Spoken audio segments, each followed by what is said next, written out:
오늘 우리에게 주신 하나님의 말씀 함께 보도록 하겠습니다. 사도행전 8장 4절부터 8절까지의 말씀입니다. 사도행전 8장 4절부터 8절까지의 말씀입니다. 저 한 절 여러분 한 절 교독하고 마지막 절은 합독하도록 하겠습니다. 그 흩어진 사람들이 두루 다니며 복음의 말씀을 전할세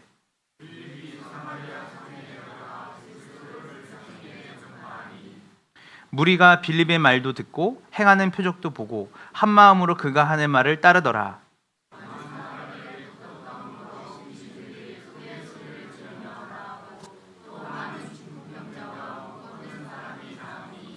우리 8절 다 같이 합독할게요. 준비 시작. 그 성에 큰 기쁨이 있더라. 아멘. 아멘입니다. 네, 여러분, 우리가 교회는 건물이 아니라는 것을 너무나 잘 알고 있으실 겁니다. 여기는 교회가 아니에요. 예배당이죠. 예배를 드리는 장소에 불과합니다. 그래서 교회는 바로 누구냐면 바로 사람들이에요. 사람들. 어떤 사람들이죠?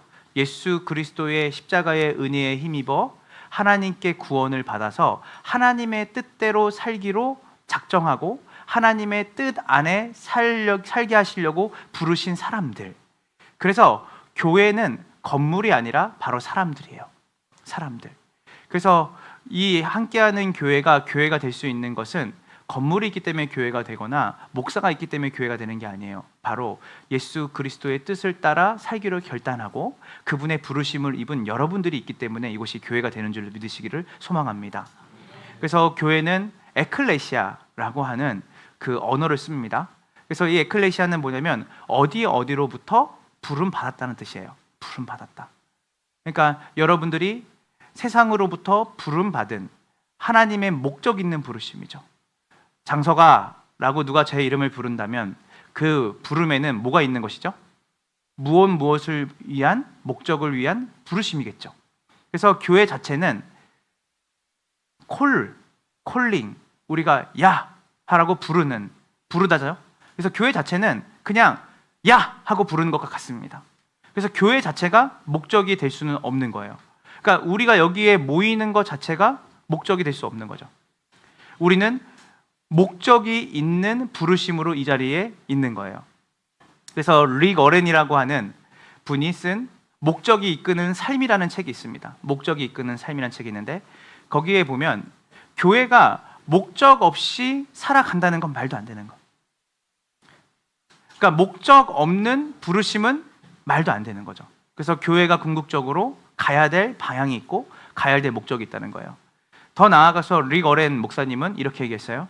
교회는 가스 스테이션이다. 그러니까 주유소와 같다고 했어요.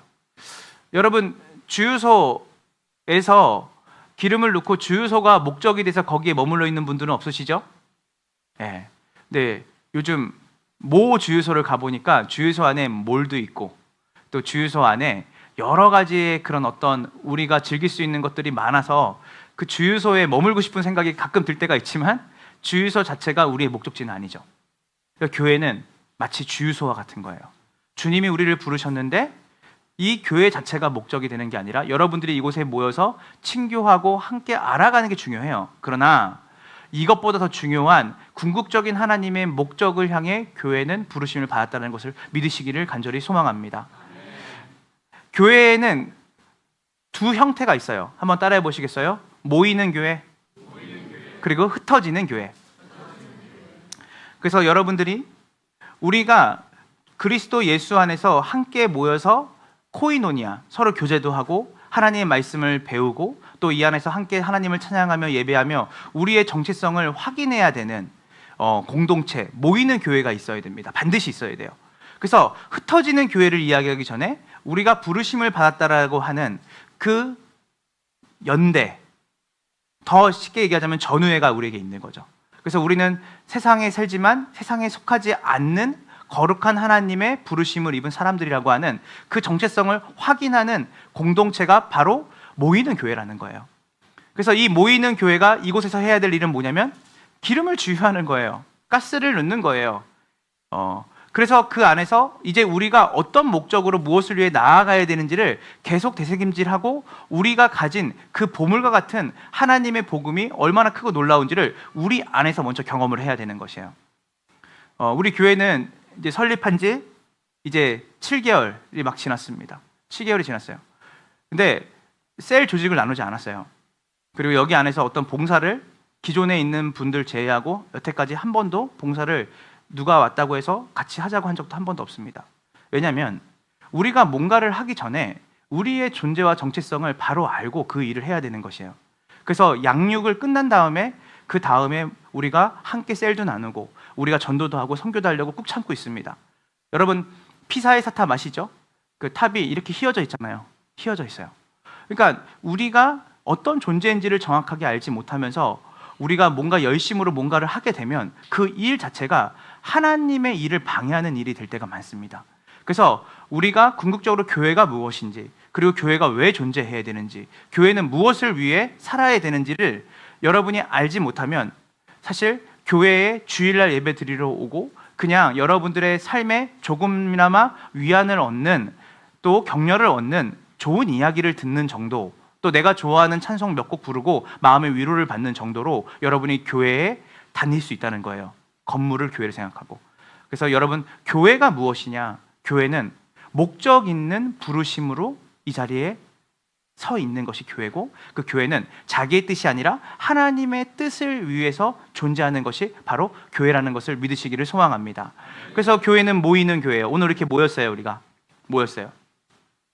그래서 교회에 많이 모이는 것은 썩 좋은 일은 아닙니다. 모이는 교회는 반드시 뭐 하기 위해서 우리가 존재하냐면, 따라해 보세요. 흩어지기 위해서. 그래서 교회는 두 형태가 있는데 모이는 교회와 흩어지는 교회예요. 그래서 모이기를 힘써라 라고 하는 것이 맞아요. 일면 맞아요. 그러나 우리가 모여서 도대체 뭐 하려고 하는 거죠? 우리는 흩어지기 위해서 모이는 거예요. 이해되십니까? 우리의 모이는 목적은 흩어지기 위해서 모이는 거예요. 어디예요? 여러분이 너희는 세상의 뭐다? 빛이다. 세상의 뭐다? 소금이다. 교회의 소금이고 교회의 빛이 아니에요. 우리끼리 모여서 우리가 빛과 소금으로 사는 게 아니에요. 이 소금통 밖으로 나가야지 맛을 낼 수 있는 거예요. 우리끼리 막 불빛들이 모여가지고 같이 있으면 그 빛이 환한지 잘 몰라요. 그렇지 않아요? 그러나 어둠 가운데 자그마한 성냥개비 하나를 딱 켜도 그 성냥개비 하나가 깊은 어둠 가운데 켜지면 얼마나 세상이 밝아지는지 모르겠습니다. 우리는 교회에 신겨진 게 아니에요. 세상에 신겨진 사람들이에요. 아버지께서 나를 세상에 보내신 것과 같이 나도 너희를 세상에 보내노라. 어디에 보내죠? 세상에 보내는 거예요.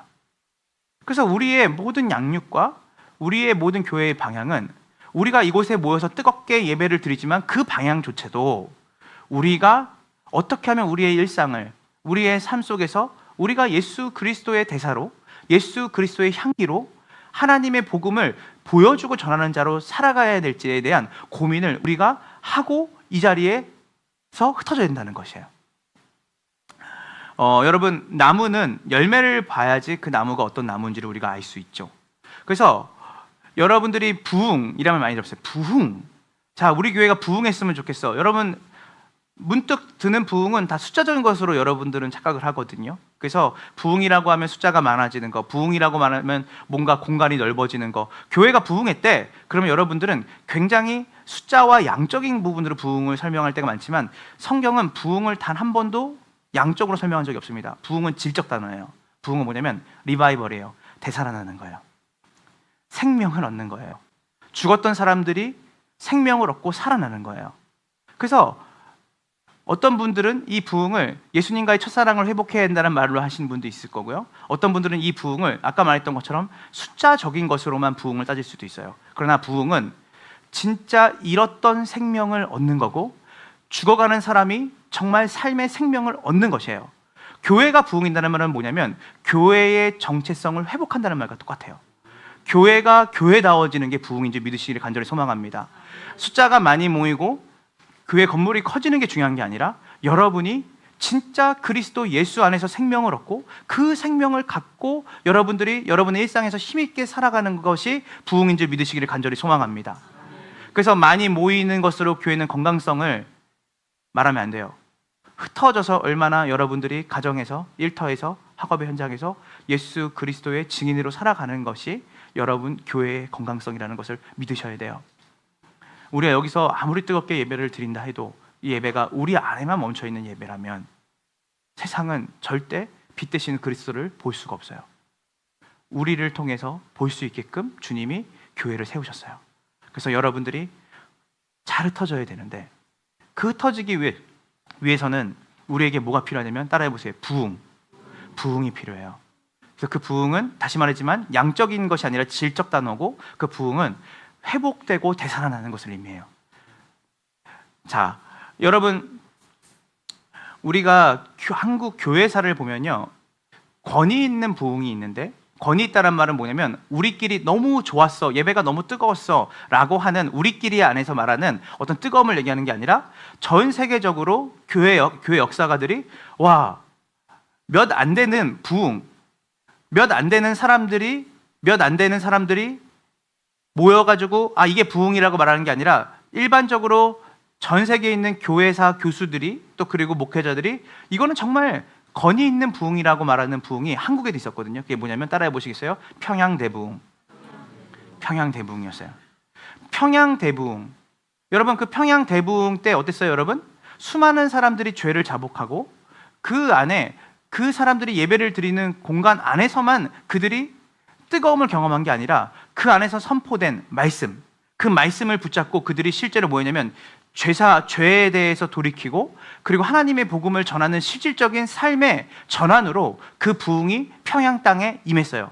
그래서 그 평양 땅 전체가 하나님의 불로 불타오른 것 같은 그 놀라운 역사적인 근거가 지금 우리가 800페이지 책 상하권에 너무나 많은 신뢰들이 그 부흥을 경험한 교회가 어떻게 그 사회를 바꿨는지, 그 가정 안에 얼마나 많은 변화를 일으켰는지를 우리는 볼 수가 있습니다.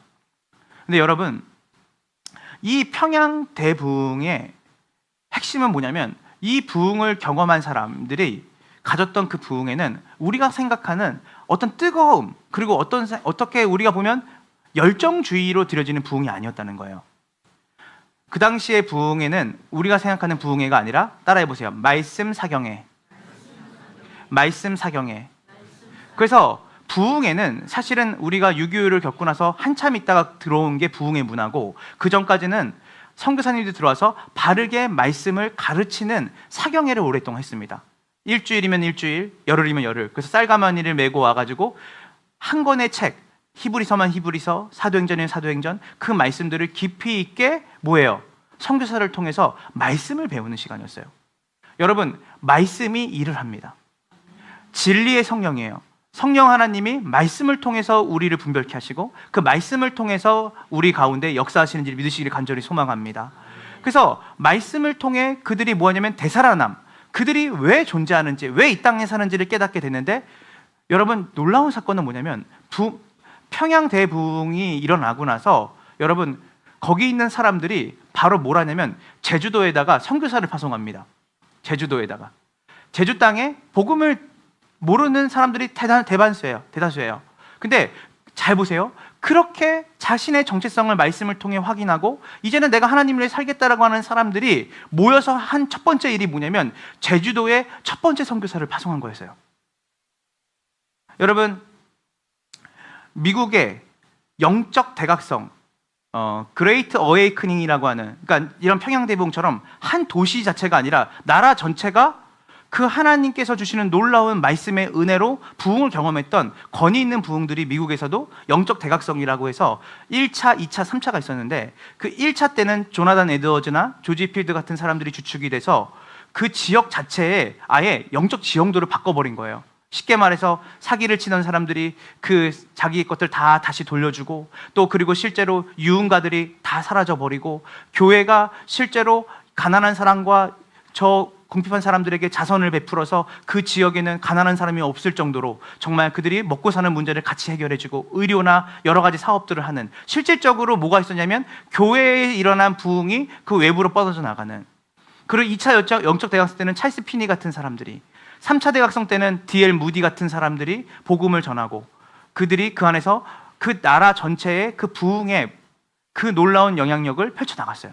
근데 여러분, 정말 중요한 건 뭐냐면 이 부흥, 내가 되살아난다는 거, 내가 회복된다는 그 의미는 단순히 내 마음이 좀 위로를 받고 내가 뭔가 삶을 살아갈 힘을 얻는 정도가 아니라 궁극적으로 하나님께서 주시는 그 부흥은 우리를 흩어지는 교회로 살게 하셨다는 거예요.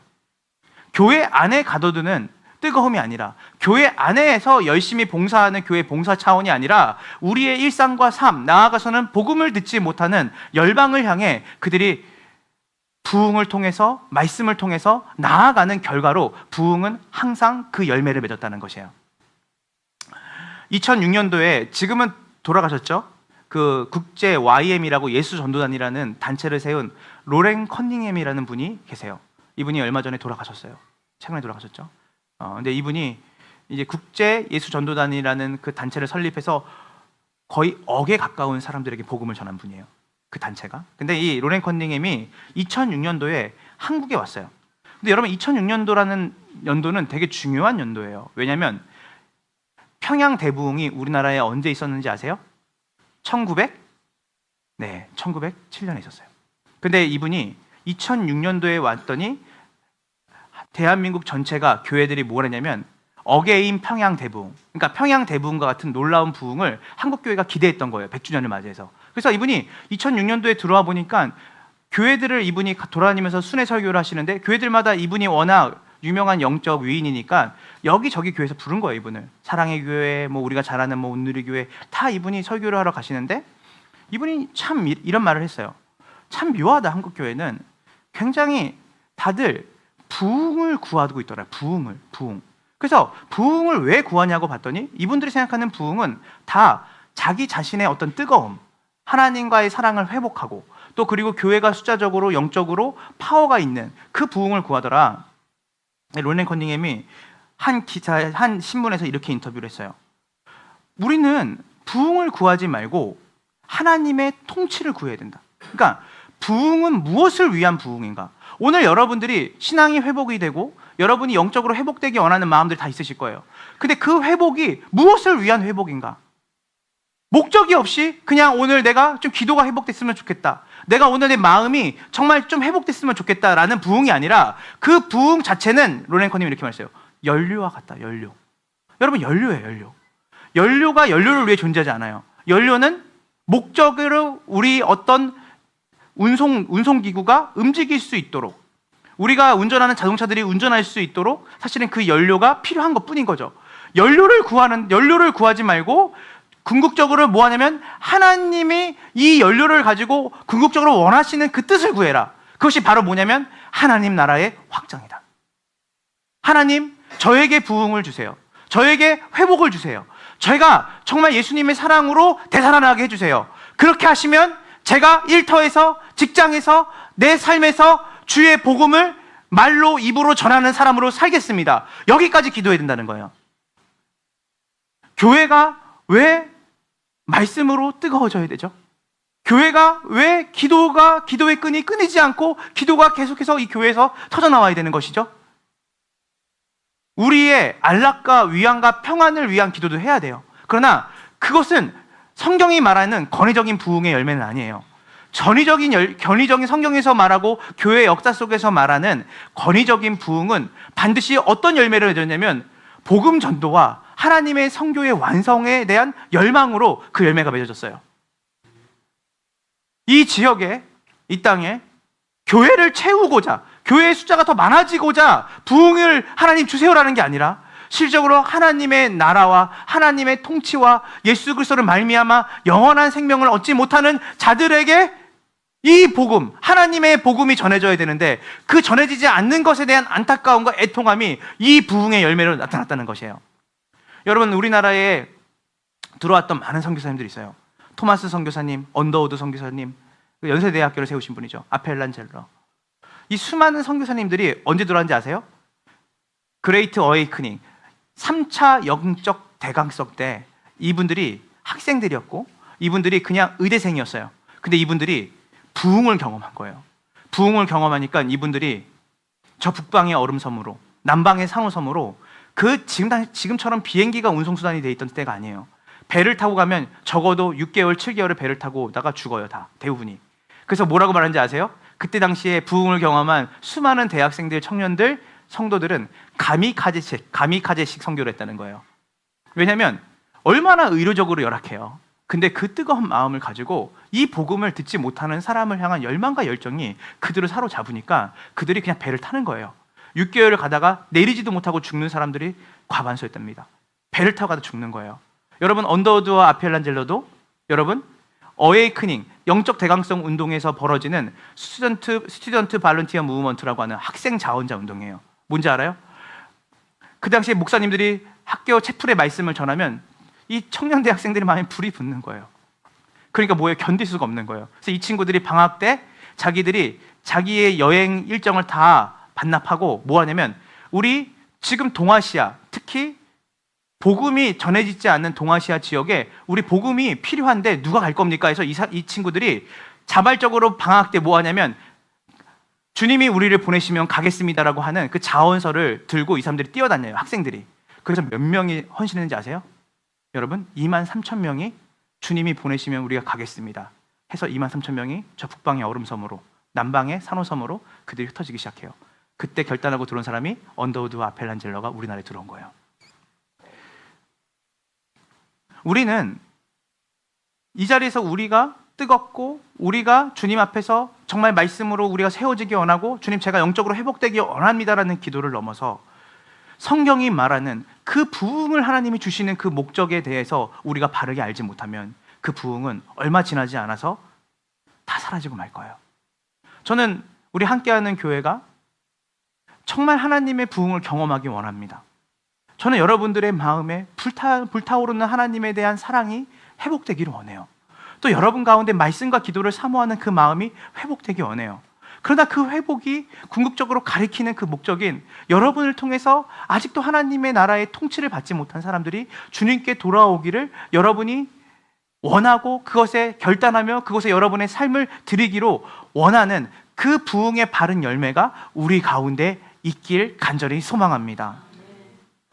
그래서 하나님께서 우리가 무엇을 원하냐? 하나님, 내 가족 중에 아직도 하나님의 나라에 들어오지 못한 사람들이 있습니다. 아직 예수를 알지 못한 사람이 있습니다.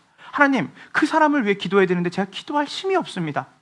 하나님, 이 검단 신도시에 하나님 복음화율이 5%, 6%밖에 안 되는데, 하나님 그 사람들을 위해 기도하고 그 사람들을 품어야 되는데 내 인생 하나 제대로 내가 신앙 관리나 내 안에 영적인 관리를 하지 못해서 내 거 하나 기도하기도 힘든 상태입니다. 근데 주님, 저에게 부흥을 주세요. 근데 그 부흥을 주시는 목적은 뭐냐면, 저를 통해서 우리 믿지 않는 가족들이, 저를 통해서 믿지 않는 지인들이, 저를 통해서 믿지 않는 내 이웃들이 예수 그리스도를 보고 들을 수 있도록 제 안에 하나님 회복을 주시옵소서. 이 완성을 위한, 하나님 나라의 그 확장을 위한 그 기도를 할 때 주님이 우리에게 뭘 주시냐면 연료를 주신다는 거예요. 우리의 기도의 내용이 많이 바뀌어야 돼요. 왜 물질을 구합니까? 우리의 웰빙을 위해 물질을 구하면 하나님 주시지 않아요. 근데 여러분 한번 기도해 보세요. 하나님, 복음을 전해야 되는데, 하나님 제 삶에 하나님의 나라가 나타나고 보여져야 되는데, 하나님 제가 좀 하나님께 쓰임 받을 수 있도록 하나님 재정을 저한테 허락해 주세요. 하나님 저한테 건강을 주세요. 무엇을 위한 되살아남인지, 무엇을 위한 회복인지 론앵커님이 정확하게 지적한 거죠. 우리는 그 부흥을 구해야 되지만 그 부흥보다 하나님 나라의 확장을 구해야 됩니다. 그럴 때 하나님께서 우리에게 뭘 주십니다? 부흥을 주십니다. 그래서 우리가 함께 모여 예배하고 기쁨을 누리는 것 너무 중요해요. 모이는 교회 너무 중요합니다. 그렇지만 모이는 만큼 흩어지는 것도 중요합니다. 그래서 여러분, 우리가 흩어진다는 것, 그래서 우리 지난번에 얘기했죠. 우리가 사도라는 말, 우리 주님의 12제자를 사도라 그러는데 그 사도 뜻이 뭐예요? 어퍼슬, 이게 보내심을 받았다는 뜻이에요. 보내심을 받았다. 사도는 뭐예요? 교회는 부르심을 받았잖아요. 그죠? 부르심을 받은 교회는 반드시 뭐예요? 보내는 거예요. 보내지는 거예요. 어디로 보내지는 거죠? 세상을 향해 보내지는 거예요. 이것을 우리가 뭐라고 말하냐면 미션이라고 말해요. 미션, 선교라고 말하는 거예요. 그래서 부르심을 입은 교회는 반드시 목적을 향한 부르심인데, 어떤 부르심이죠? 세상을 향한 보내심을 위한 부르심이에요. 그래서 그 보내심은 바로 뭐냐면, 우리가 부르심을 받아 우리가 어떤 존재인지, 우리가 무엇을 위해 살아가는지를 확인하고 우리는 여기서 머무르는 게 아니라 우리의 이 부대를 떠나서 지금 우리가 실제로 살아가는 삶의 터전에서 군사로 살아가야 되는 하나님 나라의 회복을 전하고 하나님의 복음을 전하는 그 사명으로 우리가 흩어지는 교회로 살아야 한다는 것이죠. 오늘 본문의 말씀을 우리가 함께 보다 보면요. 자, 우리 4절을 한번 다 같이 볼게요. 준비 시작. 그 흩어진 사람들이 복음의 말씀을 전파할세. 그 흩어진 사람들이, 자, 이렇게 보면 문맥이 잘 이해가 안 돼요. 여러분, 예수님께서 이제 십자가에 달려 죽으시고 부활하시고 나서 40일 동안 이 땅에 머무르시면서 하나님 나라에 관해서 가르치고 이제 뭐 하시죠? 승천하시기 전에 제 아들에게 이렇게 말했어요. 너네 기다려라. 누구를 기다려라? 성령을 기다려라. 그러면서 뭐라고 말하냐면 오직 성령이 너에게 임하시면 너희가 권능을 받고 예루살렘과 온 유대와 사마리아 땅끝까지 뭐가 되리라? 증인이 되리라. 잘 보세요. 그 성령, 하나님의 영이 너에게 임할 거야. 그러면 너희가 권능을 받게 될 거고, 그러면 너는 뭐가 되냐면 너희의 사는 목적, 너희가 존재하는 목적이 뭐예요? 온 유대와 사마리아 땅까지 이르러 누구의 증인이에요? 여기서 내는 누구예요? 예수 그리스도의 증인이 될 거야. 자, 이거는 굉장한 수동성이에요. 여러분이 이렇게 해서 증인이 돼야 돼? 너희가 증인이 돼야만 해? 너희가 증인이 되기를 위해서 어떤 액션을 취해야 돼가 아니에요. 뭐예요? 너희는 될 거야. 되리라예요. 뭐예요? 이게 뭐냐면 하나님의 목적이기 때문이에요. 하나님의 복음이 어디까지? 땅끝까지 전해지는 일에 너희가 쓰임받게 될 것인데, 그러기 위해서는 너희가 그 일을 하는 것 같지만 너희 안에 성령이 오실 거야. 그분이 너희를 어떻게? 땅끝까지 증인으로 너희를 빚어가시고 증인으로 살게 하실 거야. 그 성령을 기다려야 돼. 너네의 신과 너네의 능력으로 그 일을 하는 게 아니라 성령을 기다려. 그래서 그들이 마가야 다락방에서 뭐하죠? 함께 모여서 기도하죠. 누구를 기다리면서 기도하죠? 성령님을 위해 기도해요. 성령 하나님이 임하기를. 그래서 그들 가운데 성령이 임하셨어요. 임하시고 나서 여러분 여러 가지 일들이 있었지만 가장 중요한 건 뭐냐면 그들이 성령이 임하고 나서 각종 이적과 표적과 기사가 일어나요. 그 교회 안에. 그리고 그들이 모이기를 힘쓰고 하나님의 말씀을 배우고 그리고 가지고 있는 것들을 나눠서 서로의 것들을 나누고 또 그 예수 그리스도의 죽으심과 부활하심을 계속해서 확인하면서 그들이 세상에 더할 것 없는, 마치 그들이 신앙을 가진 그들이 파라다이스처럼 서로가 서로를 배려하고 아끼고 사랑하는 진짜 공동체가 탄생하게 된 거예요. 그래서 여러분 이렇게 생각하면 뭐냐면 주님 여기가 좋사오니, 왜냐면 이것을 보고 옆에 있는 사람, 주변에 있는 사람들이 나도 너네 교회 한번 가볼게 해서 오게 된 거예요. 자, 저는 이게 초대교회의 가장 중요한 모습 중에 하나가 뭐냐면 모이는 교회였거든요. 그래서 이거 예루살렘 교회가 이렇게 됐어요. 교회가 탄생하고 나서 사람들이 이 교회를 보고 와, 이런 게 교회라면, 이런 공동체라면 나도 들어가고 싶어. 그래서 그 모이는 교회가 가지고 있는 그 구심력이죠. 끌어당기는 거예요. 그러니까 이렇게만 되면 저는 이렇게 생각했어요. 그러면 굳이 전도할 필요 없이, 굳이 나갈 필요 없이 여기서 이렇게 공동체를 이루어서 예배 뜨겁게 드리고 하나님 말씀 배우고 그냥 핍절한 자, 니즈가 있는 사람 없이 서로가 자기 것을 나눠서 같이 잘 살아가는 공동체면 여러분 너무 완벽한 공동체잖아요. 그런데요, 여러분 하나님의 의도는 달랐던 것 같아요. 하나님은 너희가 온 땅끝까지 뭐가 되리라? 증인이 되리라. 예루살렘에 있는 교회들은 유대인들로 이루어진 교회예요. 그리고 그 지경을 넘어가지 않는 사람들끼리 모이는 교회였어요. 그러나 여러분, 주님이 우리에게 주신 그 회복의 구원의 복은요, 우리 안에서 우리만 회복하는 구원이 아니라 내 가족, 내 자신만이 아니라 어디예요? 땅끝까지 이르러 예수 그리스도의 복음이 전파되어 온 세상과 열방이 택한 모든 백성들이 구원받는 놀라운 복음인 줄 믿으시기 간절히 소망합니다. 교회가 착각을 했어요. 예루살렘 교회가 여기가 좋사오니, 우리가 함께 모여서 우리끼리 교제하고 말씀 듣고 예배 드리는 게 너무 좋았고, 그래서 숫자가 날로 더했어요.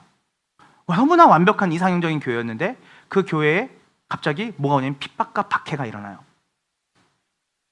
우리가 잘 아는 그 교회의 지도자 중에 한 명인 자랑할 만한 스데반이라는 집사님이 여러분 박해를 통해서 순교하게 되죠. 돌에 맞아 죽고, 거기에 맨 앞에서 그 스데반을 죽이는데 주동했던 사람이 누구예요? 우리가 잘 아는 바울이었습니다. 그래서 스데반이 죽고 나서 뭐 하냐면 이제 더 기세등등하게 그 유대인들이 그 그리스도인, 그들이 생각할 때는 이단이죠. 이단이었어요. 그들이 생각할 때는. 유대교가 생각할 때 그리스도를 따르는 사람들은 이단이었어요.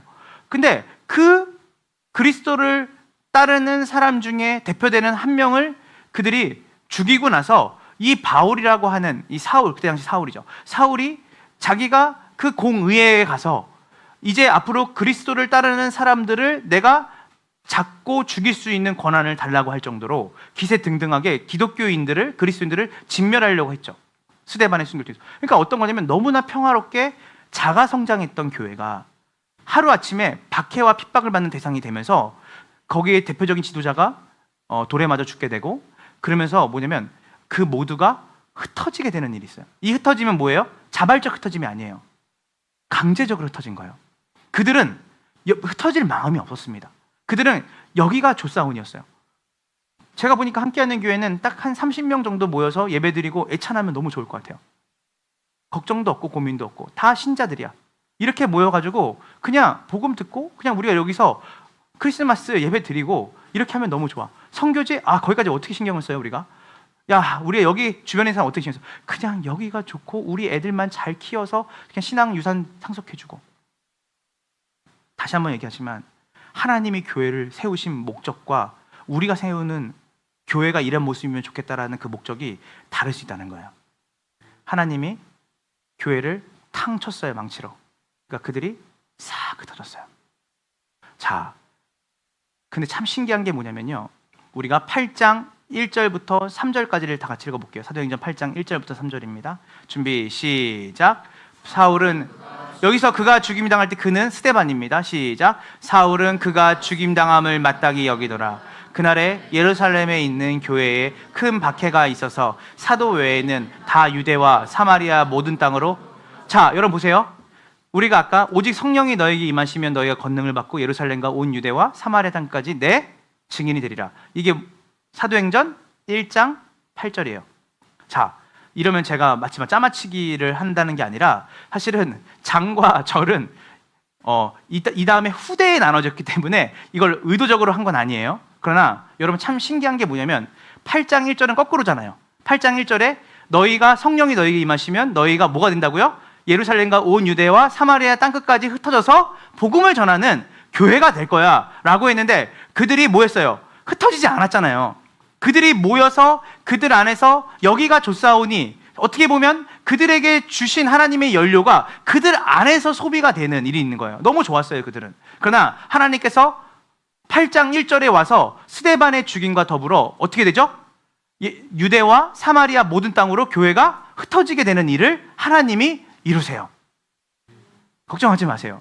여러분이 정말 구원받은 사람이고 여러분이 우리 교회가 정말 하나님이 신실하게 세우신 교회가 맞다면 우리가 하나님의 목적과 뜻대로 살아갈 때 하나님이 우리의 삶과 우리 교회 가운데 하나님이 성령의 능력으로 우리 가운데 그 복음의 능력으로 충만케 되는 연료를 주실 줄로 믿습니다. 그래서 이들이 흩어졌어요. 여러분, 우리가 중요한 건 뭐냐면 여기서 이들이 흩어져서 무엇을 했냐가 중요해요. 흩어지면서 무엇을 했죠? 우리 함께 볼게요. 8장 우리 4절입니다. 오늘 본문이에요. 준비 8장 4절입니다. 준비 시작. 그 흩어진 사람들이, 자, 이 흩어진 사람들이 무엇을 했죠? 복음을 전했어요. 여러분, 더 엄밀히 말하자면 한 번도 예루살렘 땅을 벗어나서 이방인들에게, 이웃들에게 나가서 복음을 전한 적 없던 그 사람들이 뭐예요? 하나님께서 흩으시니까 흩어지면서 한 일이 뭐였어요? 복음을 전하는 일이었어요. 복음이 전파되는 일이었어요. 복음이 확장되는 일로 이 흩어짐이 나타나기 시작한 거예요. 자, 여기서 우리는 또 한 가지 또 생각을 좀 잘 해봐야 되는 게 무엇이냐면, 여러분, 지금 이들이 어떤 상황에 흩어지게 되냐면, 너 그리스도를 믿고 따르면 너 박해받고 네가 가지고 있는 모든 소유 다 뺏겨버리고 너 죽음으로까지도 갈 수 있어 라고 하는 상황 속에서 이 교회가 흩어진 거예요. 자, 그러니까 이들이 흩어지면서 뭐가 있냐면 그 죽음에 대한 두려움. 왜냐하면 실제로 예수 그리스도를 따르는 사람들을 유대교에서 대박해가 일어났기 때문에 사실은 그들이 신앙 고백을 한다는 것은 죽음을 각오한 신앙 고백이었거든요. 자, 여러분, 근데 여기서 뭐가 있죠? 우리는 진멸당하고 포박당하고 박해당하고 흩어진 사람들을 보게 돼요, 지금 여기서. 근데 이 사람들에게 여러분 뭐가 남는 거냐면요, 가장 중요한 가치가 남아요. 여러분, 우리가 삶을 살다 보면 여러 가지 우리가 감당할 수 없는 어려움과 시련과 고난이 와요. 근데 그때 여러분 뭐만 남냐면요, 이전에는 중요하다고 그렇게 생각하지 않았던 가치가 정말 중요하구나. 그리고 내가 정말 이것도 중요하고 저것도 중요한데 정말 어려움을 당할 때는 진짜 중요한 거는 가족밖에 없구나. 진짜 중요한 거는 남편밖에 없구나. 진짜 중요한 거는 아내밖에 없구나. 진짜 중요한 거는 이거밖에 없구나. 근데 여러분, 이 진멸당하고 포박당하고 정말 박해당했던 이 사람들이 흩어지면서 그들이 가지고 있던 절대 가치가 뭐였냐면, 따라해보세요. 복음이었어요. 저는 이 정도면 흩어지면서 우리 같으면 다시 예수 안 전해야겠다. 괜히 예수 믿다가 우리 진멸당할 뻔했는데, 진작에 우리 죽을 뻔했는데 이렇게 도망치고 있는데 여기서도 우리가 예수에 대해서 증거하거나 그러면 어떻게 되는 거예요? 죽을 수 있는 위기가 있는 거예요. 그런데 이 사람들이 뭘 전했어요? 복음을 전했다는 거예요. 우리의 신앙이 진짜인지 가짜인지 우리는 여기는 아무도 몰라요. 진짜 우리의 믿음이 진짜인지 드러나는 데는 언제냐면 여러분이 제가 고난 만났을 때예요. 여러분들이 진짜 시련을 당할 때예요. 그때도 기도할 수 있고, 그때도 내가 다른 거 다 빼앗겨도 주님, 예수 그리스도를 믿는 그 신앙, 주님을 바라보는 그 믿음이 제 인생에서 가장 중요한 가치입니다 라고 고백할 때 여러분이 가지고 있는 진짜 본물이 그리스도라는 것이 드러나는 것이죠. 이들이 흩어졌는데 이들이 가지고 있던 신앙이 진짜 신앙이었어요. 그래서 이들이 흩어지면서 뭘 전했죠? 복음을 전했어요. 근데 복음을 전하는데 오늘 이 8장에 보면 대표적으로 그 흩어진 사람들이 복음을 전하는데 그 대표적인 사람이 누구였어요? 따라해보세요. 빌립이에요. 빌립이 어디까지 내려가요? 사마리아 성에 내려가 그리스도를 백성에게 전파하니. 자, 여기서 말하는 사마리아 성은, 여러분 사마리아인들은 어떤 사람들이었죠? 예전에 이스라엘이 아수르를 통해서 망했잖아요. 그래서 이주 정책을 폈어요. 그러니까 아수르 사람들과 이 사람들을 만나게 해서 혼혈 정책을 펴서 섞어버렸어요. 피를 섞어버렸어요. 그랬더니 순혈이었던 이스라엘 사람들이 볼 때 저 지옥의 불쏘시개만도 못한 이방인들, 야만족들과 섞여서 한 몸을 이루고 거기서 자손들이 자리를 잡고 살아가는 사마리아 사람들에 대한 그들이 가졌던 시선과 관점은 뭐냐면, 우리가 돼지, 그리고 우리가 어떤 짐승들과 동물들과 우리가 같이 이렇게 살아도 사마리아 사람들과는 절대 못 살아. 어떤 게인지 알겠어요? 그러니까 우리가 가졌던 반일 감정 이상의 감정이 어디 있었냐면 사마리아인들에게 있었거든요. 어떻게 죽을지언정 어떻게 저들과 같이 한 몸을 이루고 살 수 있지? 그리고 그들에게 오랜 시간 동안의 자손이 이루어지고 그들이 하나의 집단이 된 거죠. 그래서 이 유대인들, 특별히 그 이스라엘 사람들은 사마리아 사람들과 어떤 교제나 교류를 절대 하지 않았어요. 그래서 여러분 잘 아는 것처럼 요한복음 4장에 보면 예수님이 사마리아의 여인에게 우물가에서 물을 달라고 하는 장면이 나오잖아요. 그러니까 제자들도 나중에 돌아와 보니까 예수님이 그 여자와 대화하는 것을 기이하게 여겼거든요. 왜냐하면 사마리아 사람들과 교제하지 않았어요. 근데 여러분, 지금 빌립이 어디까지 내려갔죠? 사마리아 성에까지 내려가게 된 거예요. 이게 그러니까 이 짧은 본문 안에 뭐가 있냐면 복음이 어디까지 전파돼야 되는지에 대해 나오는 거예요. 여러분에게 사마리아인들이 있어요. 여러분들이 생각하는 사마리아 성이 있다고요. 이 사람들은 지옥불이 내려와서 다 죽어 없어져야 되는 사람이라는 생각을 가지고 있는 그 집단들이 있다고요. 그리고 그런 직장 동료가 있고 일터에 또 학교에 여러분들의 이웃에 그런 사람도 있다는 거예요. 근데 이 빌립이 흩어지면서 어디까지 내려가냐면 사마리아 성에 가서 어떻게 보면 상관하지 않고 어떻게 보면 상관하는 걸 넘어서 배제하고 그들이 마땅히 우리와 다른 사람이고 그들은 죽어 마땅한 사람들이라고 생각하는 그 혐오를 가득 갖고 있는 사마리아 땅까지 내려가서 그들에게 뭘 전하면 그리스도를 전해요. 저는 잘 생각해 봐야 돼요. 우리가 흩어지는 교회로 살아갈 때 내가 저 사람은 좋으니까 저 사람은 복음을 들어야 되고, 저 사람은 나를 통해서 예수님 믿어야 되고, 저 사람은 절대 내가 상종도 하지 못할 사람, 저 사람에게는 진짜 복음을 전하는 것 자체가 나에게 너무 스트레스고 방해가 되니까 저 사람 자체는 죽었다 깨어나도 이 그리스도 예수 안에 포용이 되면 안 된다고 생각하는 사람이 있다라는 것은 여러분들이 복음 안에서 고민을 해봐야 되는 거예요. 여러분의 심정과 여러분의 사안에 있어서는 납득이 가지만 우리가 복음이 가지고 있는 포용성. 그래서 빌립이 사마리아 성에 내려가서 그리스도를 그 사마리아 사람들에게 전파하는 것을 통해서 우리는 뭐냐면 복음이 차별이 없이 모든 사람에게 구원을 주신 하나님의 능력이라는 걸 믿으셔야 된다는 것을 믿으시길 간절히 소망합니다. 자, 그리고 나서 우리 6절을 다 같이 볼게요. 6절 시작.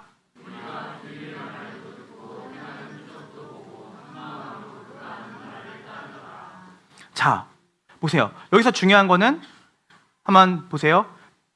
보고, 듣고, 따르더라.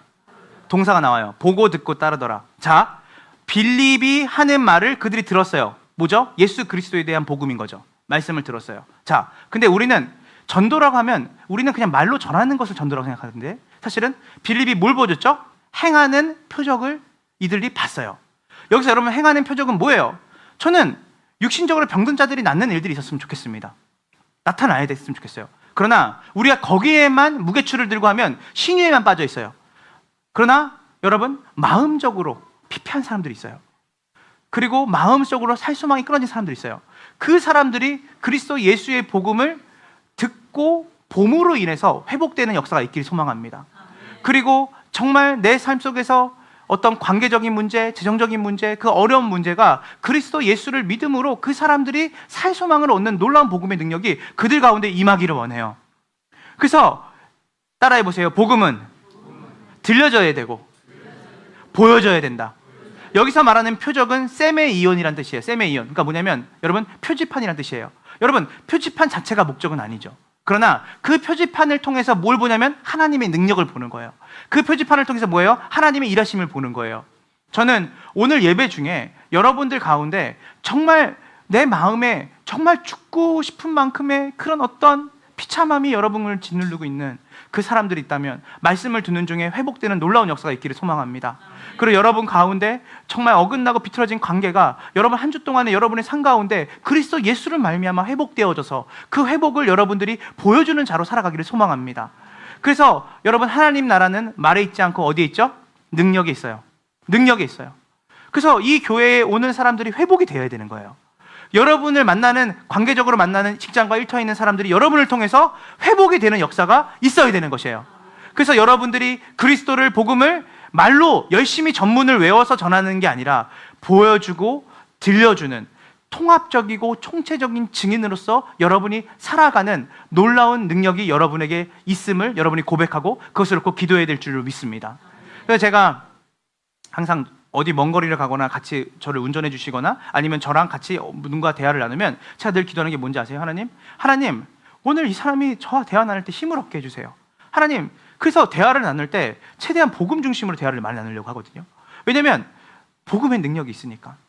그러니까 이 사람이 그것을 말로만 듣는 게 아니라 정말 마음에 자신감이 얻어지고 확신이 되어지고 이 예수 안에서 정말 그 능력이 나타나는 놀라운 역사가 관계를 맺는 중에 정말 그 사람과 대화를 나누고 그 사람과 같이 식사를 하는 중에 그 사람을 기도하는 중에 그 능력이 나타나기를 제가 간절히 소망하고 기도해요.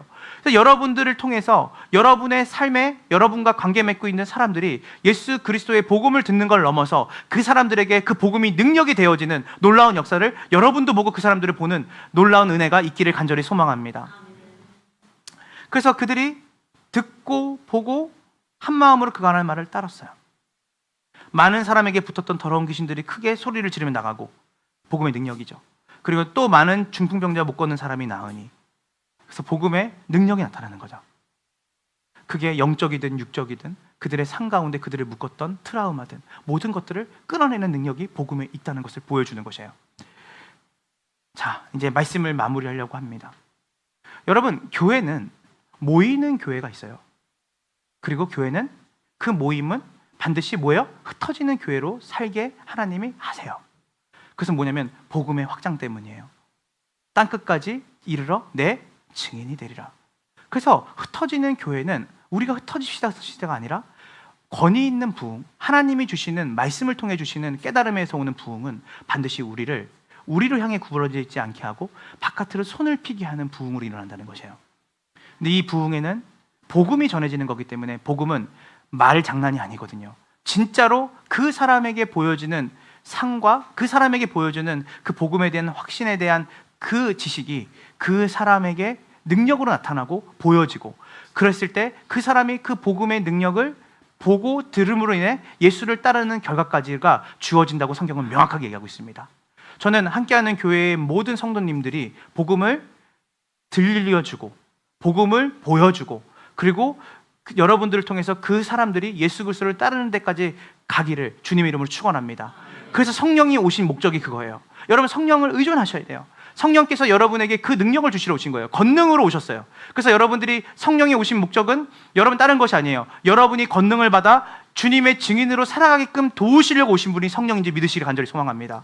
그래서 성령님, 나를 충만케 해주세요. 성령님, 나를 도와주세요. 주님, 제가 저를 넘어서, 하나님, 제 한계를 넘어서 제 이웃들에게, 어떻게 보면 사마리아 사람 같은 사람들에게까지도 주님, 그들을 긍휼히 여기고 불쌍히 여기며 복음을 전할 수 있는 그 마음과 그 충만함을 저에게 허락하여 주시고, 하나님, 저에게 시간이 없어요. 하나님, 시간을 낼 수 있도록 시간의 여유를 저한테 허락하시고, 하나님, 제가 그 사람들을 위해 복음을 전하는데 물질이 없습니다. 하나님, 그 식사를 한 끼 대접할 수 있는 물질을 저에게 허락하시고, 하나님, 저에게 건강이 없습니다. 하나님, 저에게 건강을 허락하여 주셔서 하나님의 복음이 이 땅 가운데, 온 세상 가운데 전해지는 그 일에 하나님, 저에게 주님의 부흥을 허락하여 주시옵소서.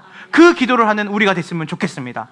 그래서 이 교회가 가는 곳마다 나타나는 결과가 있는데, 자, 우리 8절입니다. 8절 다 같이 합독해서 읽고 말씀 마치도록 하겠습니다. 준비 시작. 그 성에 복음의 결과는 항상 기쁨입니다. 복음이 전해지는 곳엔 기쁨이 있어요. 복음이 들려지고 복음을 믿는 사람에게는 뭐가 있어요? 샬롬이 있어요. 조이풀이 있는 거예요. 저는 오늘 복음을 전했어요. 오늘 여러분 가운데 저는 나 하나도 추스리기 쉽지 않은 사람이 뭔 힘을 갖고 내가 살아가겠어? 아니요. 오늘 하나님께서 여러분의 심령 마음, 심령을 만지시기를 원하십니다. 여러분이 이 땅에서 그냥 그렇게 고개 숙이고 여러분의 삶을 그냥 비참하게 여러분들이 겨우겨우 그 무화과 나무 잎으로 가리는 인생으로 살기 원하지 않으세요. 하나님이, 주님이 여러분을 주님의 용사로, 주님의 도구로 주님이 사용하시기를 원합니다. 믿으십니까? 그래서 여러분이 가는 곳마다 기쁨이 있는 거예요. 슬픔이 변해서 기쁨이 되고, 낙심이 변해서 기쁨이 되고, 좌절이 변해서 기쁨이 되어지고, 여러분 하늘 만나는 사람들마다 기쁨이 있어야 되는데, 그 기쁨은 이 세상이 줄 수 없는 놀라운 기쁨이 바로 예수 그리스도의 통치와 다스림, 그 예수 그리스도의 말씀을 통해서 여러분의 삶 가운데, 누군가에게는 말하는 것보다 보여주는 게 더 빠를 수도 있어요. 너 어떻게 이렇게 넉넉해졌어?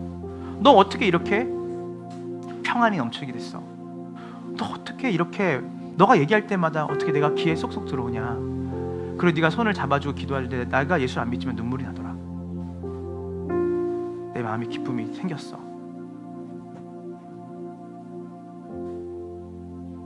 우리 오늘 아침에도 생사를 오가는 사람을 놓고 기도를 했는데, 죽음을 생각하는, 근데 그 죽음을 넘어서 그 복음이 우리의 기도를 통해서 그 사람에게 닿기를 놓고 기도했어요.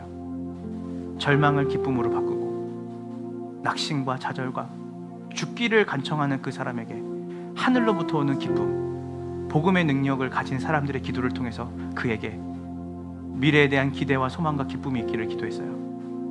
저는 여기 있는 모든 분들이 그 소망을 전하고, 여러분이 있는 곳곳마다 그 성에 기쁨이 가득하더라, 그 일터에 기쁨이 가득하더라, 그 학업의 현장에 기쁨이 가득하더라, 그 가정 안에 복음으로 말미암아 기쁨이 가득하더라. 그 기쁨이 여러분의 디폴트예요. 그 기쁨이 없는 게 이상한 거예요. 그 기쁨이 여러분을 통해서 여러분의 가장 가까운 가족들에게, 여러분의 삶의 일터에서 포기하지 마세요. 마귀는 계속 이렇게 얘기하거든요. 너 크신 게 무슨, 네 몸뚱아리라면 잘 챙겨. 아니에요. 여러분, 바울 한 명을 통해서 한 성의 복음의 소유가 일어났어요. 여러분 한 명이 작은 사람이 아니에요. 왠지 알아요? 여러분의 안에 계신 분이, 온 우주를 만드신 분이 여러분 안에서 함께 그 일을 하시기 원하시거든요. 그래서 오늘 하나님 저를 사용해 주시고, 모든 열방이 주 볼 때까지 하나님, 제가 행진하고 주님, 제가 힘있게 주님을 살아가는 자로 하나님 살아갈 수 있도록 능력과 힘을 이미 주셨사오니, 그 능력과 힘을 내가 믿고 의지하며 나아갈 수 있도록 우리 교회와 우리 각 성도들에게 그 능력과 힘을 달라고 우리 함께 우리 곡조 있는 기도로 주님께 올려드리며 나아갑시다. 내는 주의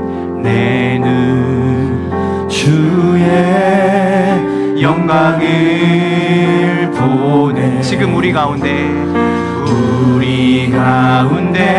계신 주님,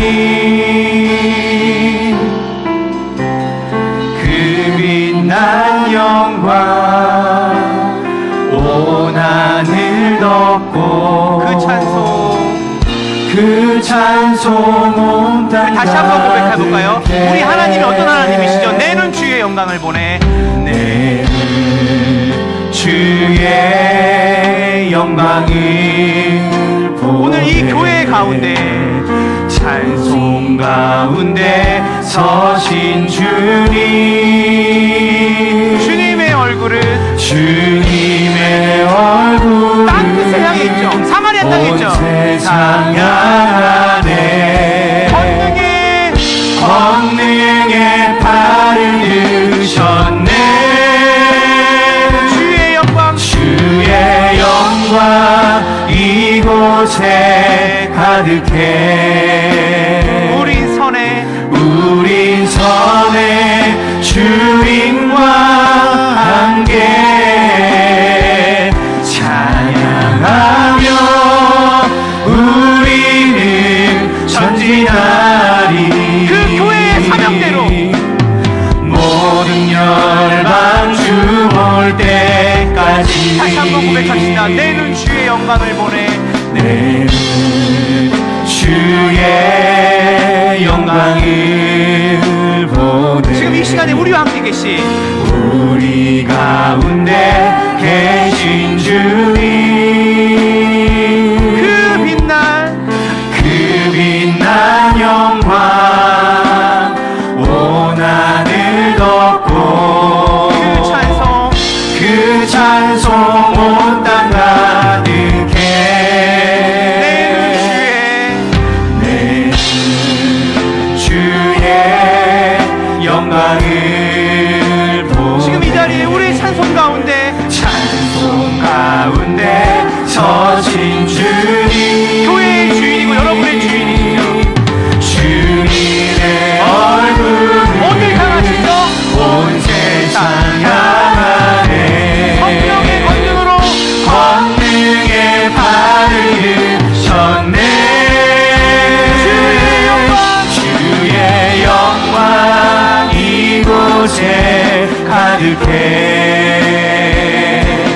우린 선에 주님과 함께 찬양하며 우리는 전진하리. 모든 열방 주 올 때까지. 하늘아버지 오늘 이 주일에 하늘아버지 우리 새롭게 하사 열방 중에서 주를 섬기게 하소서.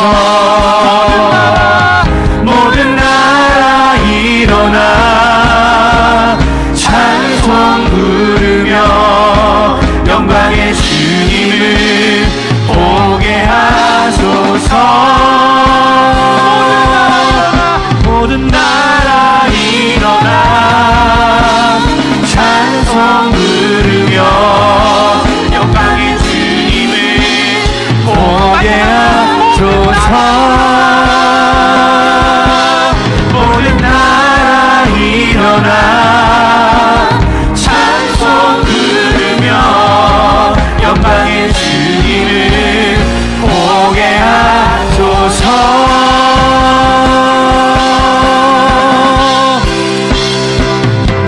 주의 영광 이곳에 가득해.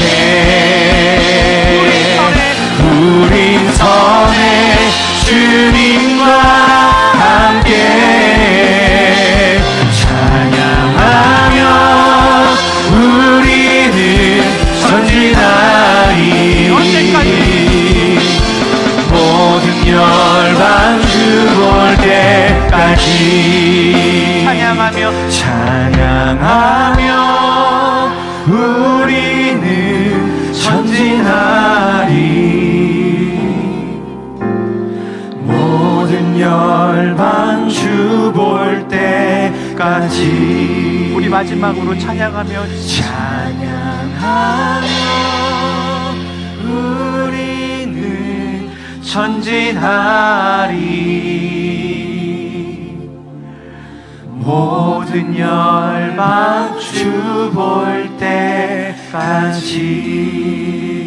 우리 오늘 이 시간 함께 우리 기도하며 나갈 텐데요.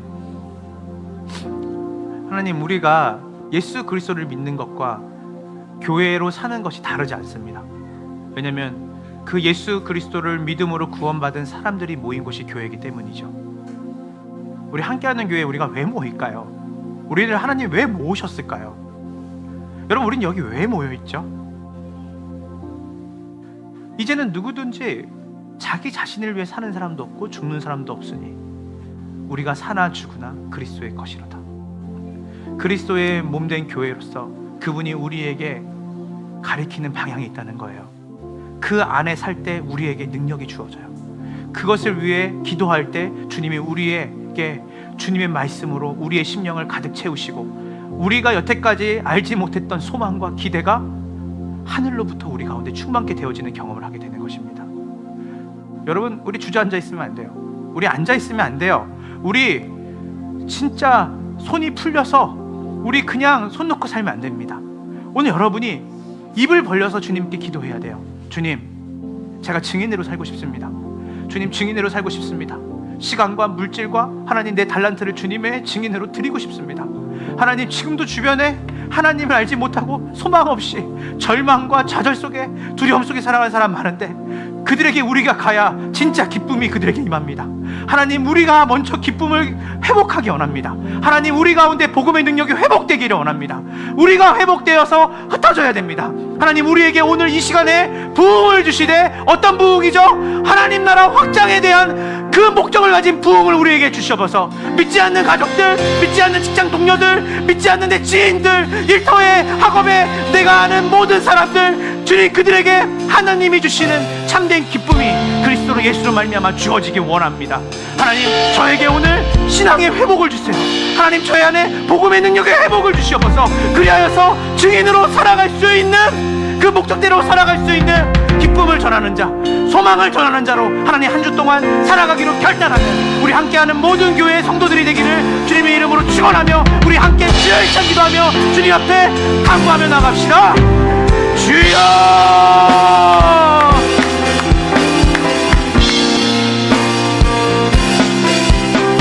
오 하나님, 하나님 오늘 이 시간 가운데 우리를 회복시켜 주시옵소서. 우리 가운데 하나님 주의 성령의 충만함을 허락하여 주시옵소서. 하나님, 그 충만함이 끝이 아니라 하나님 나라의 확장이 우리를 통해 일어나게 하시고 하나님, 우리 안에 지금도 기쁨 없이 살아가는 자들, 하나님 그 사마리아 성에 기쁨이 가득했습니다. 하나님, 그 복음으로 말미암아 기쁨이 가득했습니다. 하나님, 교회가 무엇입니까? 교회는 무엇을 위해 살아갑니까? 교회의 존재하는 목적은 무엇입니까? 하나님, 우리에게 주님 성령의 권능을 이미 줬습니다.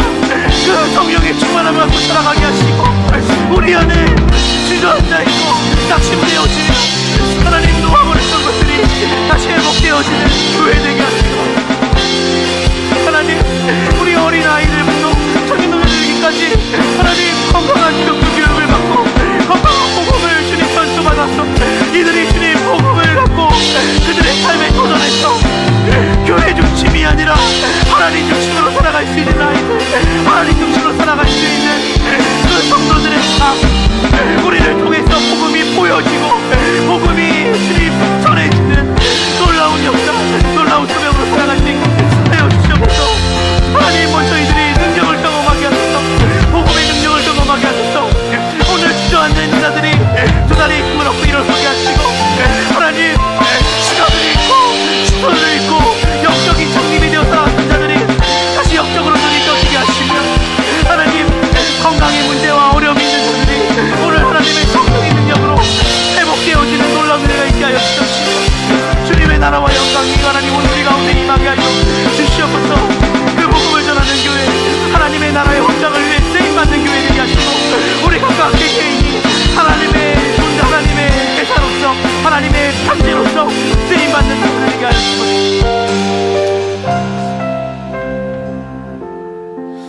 우리 이 시간 우리 잠시 동안 눈을 감고 하나님이 오늘 말씀을 통해 여러분에게 어떠한 깨달음을 주시고 어떠한 말씀을 여러분에게 다시 되새김질 하시는지 잠시 잠깐 우리 들은 말씀을 묵상하는 시간 갖도록 하겠습니다.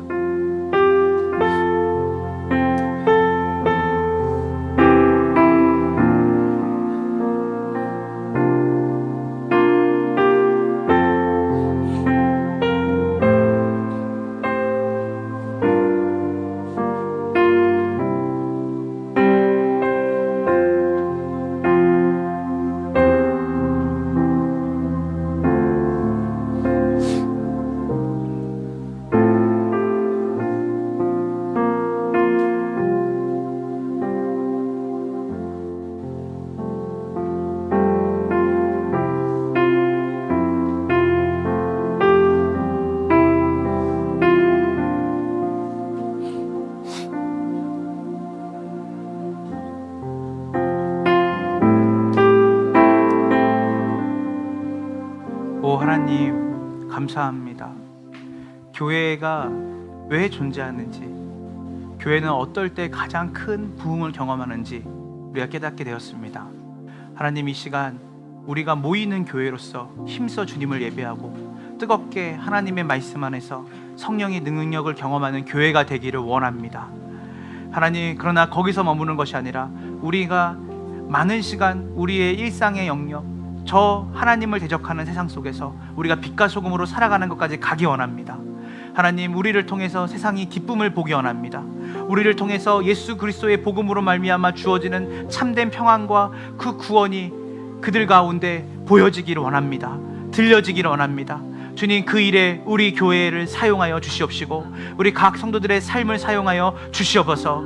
하나님, 오늘 주저앉아 있는 자 있습니까? 하나님, 두 다리에 힘을 얻게 하시고, 하나님, 무엇을 향해 어떻게 살아가야 될지를 모른 채로 방황했던 자들이 있습니까? 우리에게 진정으로 말씀을 통해 주어진 교회의 사명이 이들 가운데 회복되기를 소망합니다.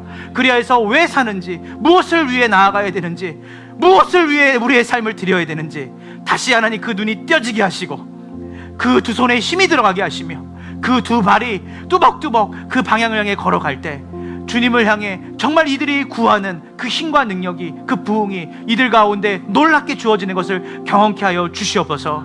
하나님, 사마리아의 성에 복음이 전해지는 그 자리에 기쁨이 있었습니다. 먼저 우리 안에 기쁨이 회복되기를 원합니다. 우리의 삶의 일상에 기쁨이 회복되기를 원합니다.